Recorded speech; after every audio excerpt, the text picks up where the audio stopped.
Dear students, today we have to see proof of Pythagoras theorem. It is very important in the concern of examination. What is the statement of Pythagoras theorem here? In a right angle triangle, the square of hypotenuse is equal to the sum of the squares of remaining two sides. यामध्ये इथपर्यंत जो part in the right angle triangle, this is only given part and next part is to prove part. What they have given in a right angle म्हणजे means we have to show only there is a right angle triangle. Means given, I have draw figure here already. In triangle ABC, major angle B is equal to 90 degree. This is my given. Means triangle ABC is a right angle triangle. What I have to prove, मला काय सिद्ध करायचं या ठिकाणी? The square of hypotenuse. What is the hypotenuse? Square of hypotenuse means AC square. AC square.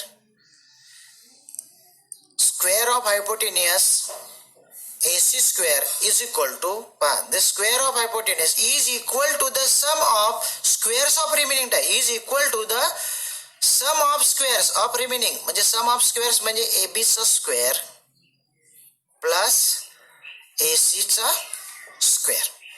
This I have to prove here. Means given is in triangle ABC B is 90 degree. To prove square of hypotenuse is equal to the sum of the squares of remaining two sides. Then I have to make construction here. Construction. What I have to here? Let us see. I have draw a segment BD which is perpendicular to AC. Segment BD is perpendicular to AC. Means draw segment BD perpendicular to hypotenuse AC. Means I have draw segment BD perpendicular to hypotenuse AC. आता पहा याच्यामुळे झालं काय की हा जो त्रिकोण ABC आहे याचे दोन भाग पडले. हा एक त्रिकोण तयार झाला, हा एक त्रिकोण तयार झाला आणि ओरिजिनल एक त्रिकोण तयार झाला. मागच्या लेक्चरमध्ये आपण पाहिलं होतं की ज्या वेळेस मी काटकोनातून कर्णावर लंब टाकतो, when I draw a perpendicular from right angle on the hypotenuse, then the two triangles formed are similar to each other, also they are similar to original triangle ABC. Means या ठिकाणी हा जो तयार झालेला त्रिकोण आहे, ट्रायंगल ADC दिसतोय का पहा, हा तुम्हाला मी रंगीत करतोय. त्यानंतर हा दुसरा एक ट्रायंगल तयार झाला इथं बघा BDC आहे, हा एक ट्रायंगल या ठिकाणी. हे दोन्ही ट्रायंगल ओरिजिनल ट्रायंगलशी काय असतात, सिमिलर असतात. हे आपण मागच्या व्हिडिओमध्ये पाहिलेलं आहे. Now what I have to write here to proof मध्ये मला माहिती इन राईट अँगल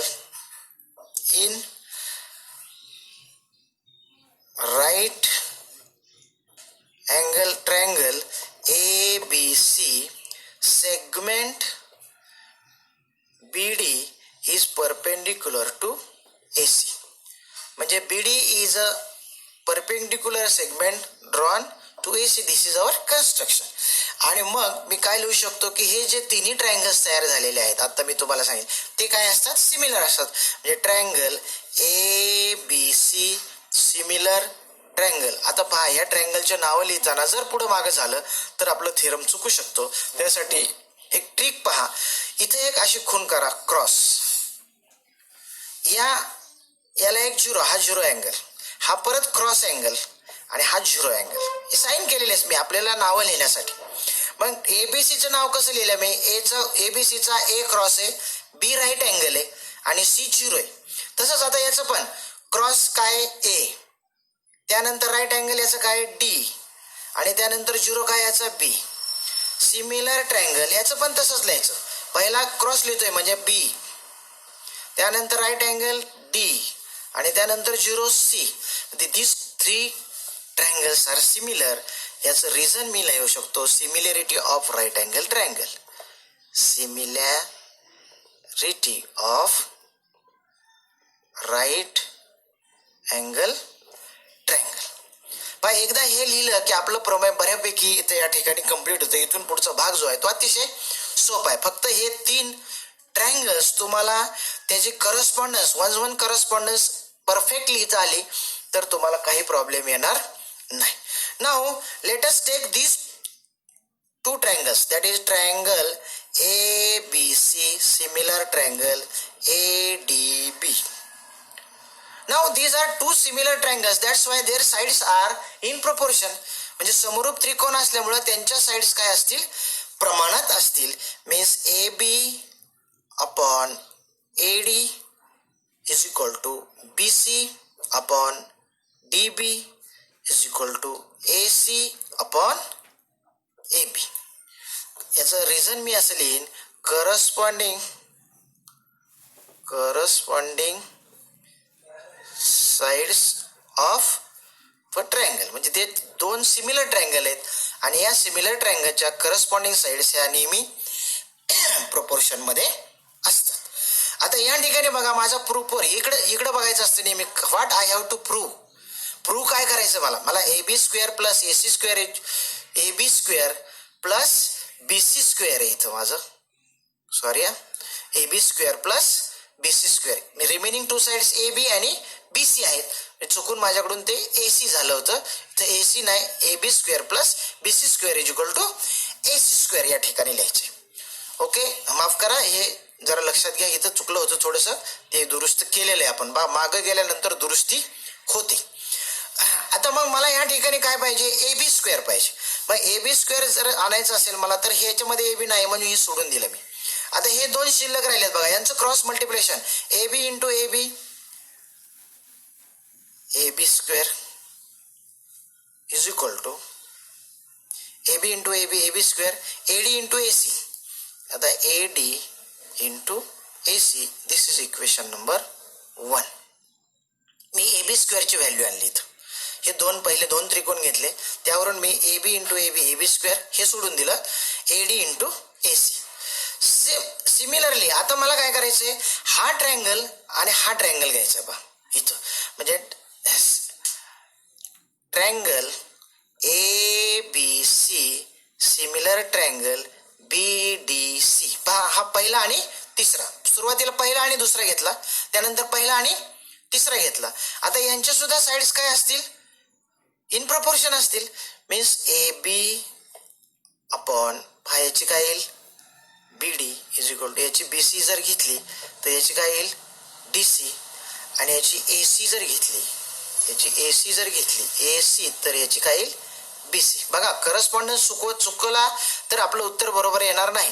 पहा, AB भागिले BD, BC भागिले DC आणि AC भागिले BC.